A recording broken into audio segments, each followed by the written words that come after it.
What's going on, guys?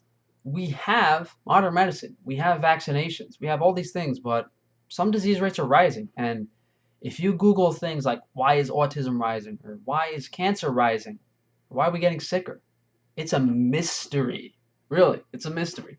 Okay, well, happy 4th of July, by the way, guys, even though it's July 3rd. Uh, but anyway, uh, apparently my neighbors don't care about that. So here we have some data that shows the number and rates of pregnancies, live births, induced abortions, and fetal losses in a number of women 1976 to 1996. So what I want to show with this chart is, basically the USDA dietary guidelines were enacted in 1979, and we can assume it took a few years for them to stick. And towards the mid-1980s, where we can assume those dietary guidelines started sticking, fetal losses went up drastically, upwards of 5% by the year 1996. So from the year 1985 to roughly 1996, over a 10-year period, we saw, a 5% increase in fetal losses. And that probably doesn't include, and guys, I could not find data on this to save my life. It's like they're hiding it. Data on miscarriage rates and like all these problems that women are having bearing children. And I think this has a lot to do with the lack of nutrition in the modern diet and a result of the USDA dietary guidelines removing a lot of animal products from modern diets, and especially moving those animal products from the field to the commercial feedlot and reducing the nutrient content of those animal products. So I think this is one really interesting parallel to make, and to show that what happens when we stop eating animal foods and we feed animals grain, babies start dying. I think it's a pretty compelling argument to make.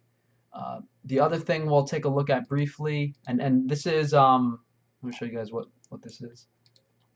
This is Vital and Health Statistics Trends in Pregnancies and Pregnancy Rate Outcome by Estimates for the United States, 1976 to 1996, Series 21, number 56, U.S. Department of Health and Human Services. And there's very few, guys, I cannot find anything besides this data on miscarriage rates. It's crazy. And if you Google miscarriage rates, 10 to 20%. Crazy. I don't think, women are meant to, it's not how we're supposed to be in nature. I think anyone with a logical brain would figure that out. Okay. Now, in regards to autism rates, they've gone up drastically too.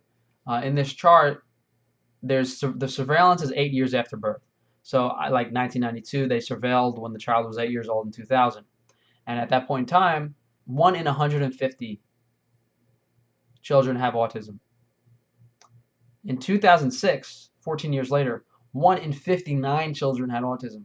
So the rate of autism roughly tripled in 14 years. And we can safely say now that we're almost at another 14-year mark.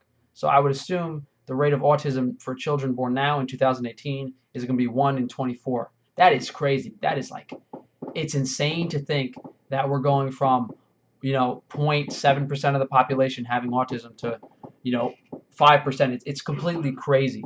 I'm surprised this is being talked about more. And if you Google this, why is autism rising? It's a mystery. We don't know.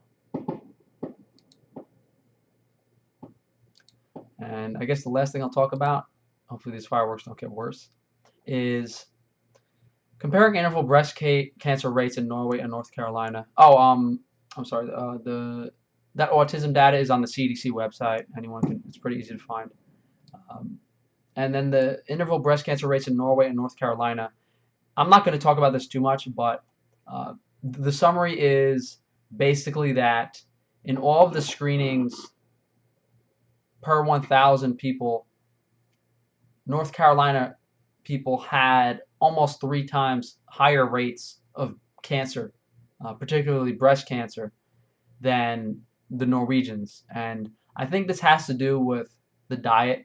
I think the quality of food, the increase in animal foods, fat-soluble vitamins in the Norwegian diets is the main kind of culprit here. I think I've made some pretty good comparisons in this video. You guys could look at this if you want to read more about it. It's comparing interval and breast cancer rates in Norway and North Carolina, results and challenges. So I think overall in this video we looked at, really how, miscarriage rates and fetal abortions correspond with the USDA dietary guidelines enacting, and that autism rates are rising in general. That wasn't really correlating with anything, but it's crazy to see rates of that disease going so high.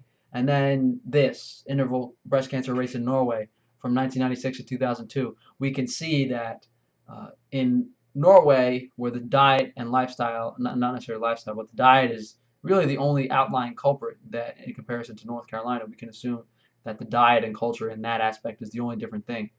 Just some really interesting comparisons to make and some really convincing arguments. There are a bunch of other things I could talk about, like how we used to eat in the 1950s and what disease rates there were in the 1950s, but hopefully some of you guys can help me find some data and give me some data in relation to that, because it's like I could talk about that all day, but I don't have data to back it up like I do with these things. So